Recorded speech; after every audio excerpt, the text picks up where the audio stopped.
प्रणाम मित्रों, परम पूज्य गुरुदेव और परम वंदनीय माता जी की सूक्ष्म उपस्थिति में आइए स्वाध्याय आरंभ करते हैं। मेरे साथ एक स्वर में बोलेंगे। ओम भूर्भुवः स्वाहा तत्सवितुर्वरेण्यं भर्गो देवस्य धीमहि धियो यो नः प्रचोदयात्। आज का विषय है दिव्यता का पर्व नवरात्र। नवरात्र दिव्यता एवं पावनता का पर्व है। पूरे विश्व के प्रमुख धर्मों में परमात्मा को एक पिता, एक पुरुष की तरह पूजा जाता है, परंतु भारत ही एक ऐसा अद्वितीय और अलौकिक देश है जहाँ उस पर ब्रह्म को एक स्त्री शक्ति के रूप में, एक माता के रूप में भी स्वीकार किया गया है। स्त्रीण और पुरुषेण यह दोनों शक्ति के ही स्वरूप होते हैं। माता और पिता के संयोग से संतान उत्पन्न होती है। उस प्रकार शक्ति के स्वरूप का आधार शिव और शिव की कार्यशक्ति को ही हम दैवी शक्ति कहते हैं। कह सकते हैं कि प्रकृति स्त्रीण है और परब्रह्म परमात्मा पुरुष है। प्रकृति और पुरुष के समागम से ही इस सारे संसार का निर्माण, पोषण और संहार होता है।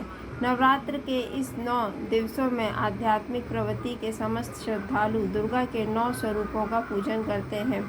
शैलपुत्री, ब्रह्मचारिणी, चंद्रघंटा, कूष्मांडा, स्कंदमाता, कात्यायनी, कालरात्रि, महागौरी और सिद्धिदात्री ये देवी के 9 स्वरूप हैं। देवी का एक आलंकारिक स्वरूप वर्णित किया जाता है। जैसे वे शेर की सवारी करती हैं। शेर की सवारी का अर्थ है शौर्य, वीरता और साहस रखने वालों को ही देवी का यह आध्यात्मिक स्वरूप प्राप्त होता है। साधना करना बहुत शौर्य का कार्य है। आज मानव मन इंद्रियां और विषय भोगों में फंसा हुआ है। वासना में अंधा होकर इस असत्य संसार को ही सत्य जान रहा है। ऐसे में देवी की महान कृपा की आवश्यकता है। जिसके अंतःकरण में विशेष उत्साह और पौरुष जगेगा, वही अपने आप को समस्त बंधनों से काटकर देवी को जानने, समझने, अपने भीतर के देवत्व को हृदयंगम करने को तत्पर हो सकता है। देवी शेर की सवारी करती है। इसका अर्थ है जिस भक्त के अंतःकरण में साहस, शौर्य और दृढ़ संकल्प रूपी शेर होते हैं, उसी को परमात्मा की अनुभूति हो पाती है।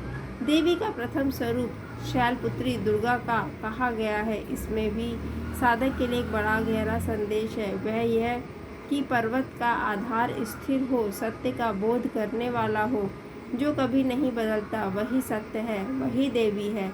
उसी देवी भाव की आराधना करने वाला स्थिर, शांत और शीतल स्वभाव का हो जाता है। देवी का दूसरा स्वरूप है ब्रह्मचारिणी, जिसका हम साधकों के लिए बड़ा गहन संदेश है कि हम अपनी इंद्रियों पर, अपने मन पर नियंत्रण करना जानते हों। ऐसा नहीं कि संसार का आकर्षण है और उसको जबरदस्ती साधक दबाता है। सत्य तो यह है कि साधक के लिए यह सारा संसार एक जलती हुई ज्वाला है। एक दिन वह ज्वाला सब कुछ समाप्त कर देगी, क्योंकि यहाँ तो सब कुछ मरणशील है। संसार के इस स्वभाव को जानने समझने के बाद कौन कोई भी मन इंद्रियों की तृप्ति के लिए इस संसार में अपने आप को नहीं देख पाएगा। ब्रह्मचर्य का पालन एक सजा नहीं, एक ऐसा चुनाव है जो साधक स्वयं के लिए करता है। उसकी साधना से उत्तरोत्तर ऊर्ध्वमुखी उन्नति होती है। उस उन्नति के लक्ष्य को अपने समक्ष रखते हुए साधक ब्रह्मचर्य का आचरण करता है। देवी चंद्रघंटा भी साधक के मन में एक गहरा आध्यात्मिक गुण संकेत देती हैं। अज्ञानी मन अमावस्या की कालरात्रि का आधार है, परंतु साधना तपस्या करने से उसके भीतर सर्वप्रथम अर्धचंद्रमा ही जागृत होता है। योग के ग्रंथों में योग के गूढ़ रहस्य हैं। इनमें से एक रहस्य यह है कि आज्ञा चक्र से और थोड़ा ऊपर शिखा की तरफ एक और चक्र होता है, जिसे हम कहते हैं बिंदु चक्र। यह बिंदु अर्धचंद्रमा का आधार है।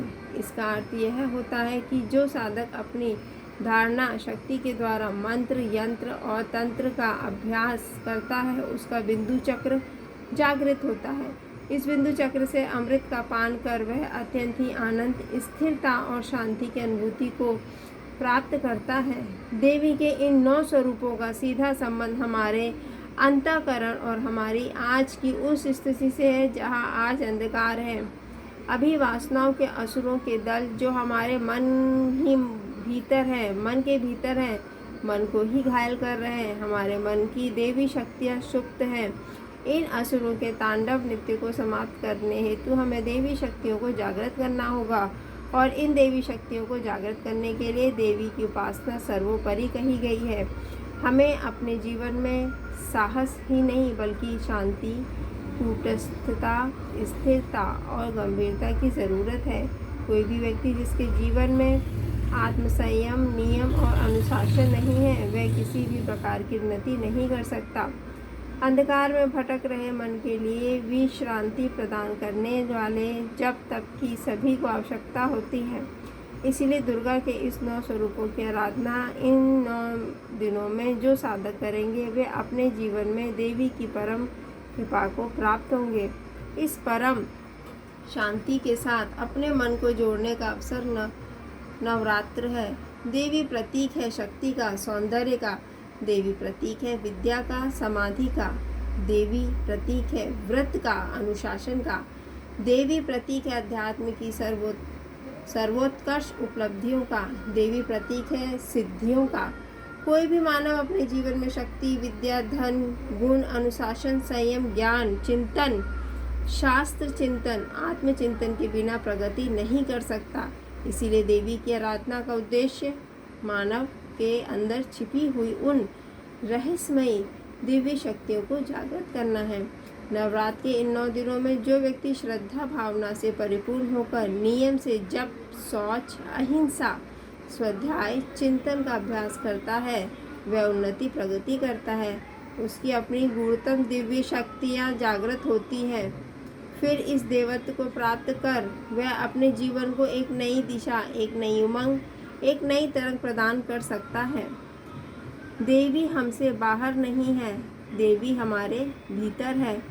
शिव हमसे अन्यत्र नहीं है, शिव भी हमारे ही परम चेतना है। अपने अंदर मौजूद इस शिव शक्ति की पहचान करने का यह दुर्लभ अवसर बिरले सौभाग्यशाली को मिलता है। मानव अधिकार देह से संबंधित इच्छाओं, अभिलाषाओं की ही पूर्ति करने में अपना सारा जीवन व्यर्थ गंवा देता है। पुण्यात्मा मानवों के जीवन में अवसर आता है। यह अवसर से वे अपने अंदर मौजूद उस परम आदि शक्ति की पहचान कर पाते हैं एवं उस शक्ति की दिव्य लीला का अनुभव करके धन्य होते हैं। अतः हमें भी श्रद्धा भक्ति पूर्वक नवरात्र में गायत्री का अनुष्ठान करना चाहिए। धन्यवाद मित्रों। ओम देहु शांति, अंतरिक्ष गोम शांति, पृथ्वी शांतिरापः शांतिरोषधयः शांति, वनस्पतयः शांतिर्विश्वे देवाः शांतिर्ब्रह्म शांति, सर्वगं शांति। शांतिरेव शांतिः सामा शांतिरेधि। ओम शांति शांति शांति। सर्वारिष्ट सुशांतिर्भवतु।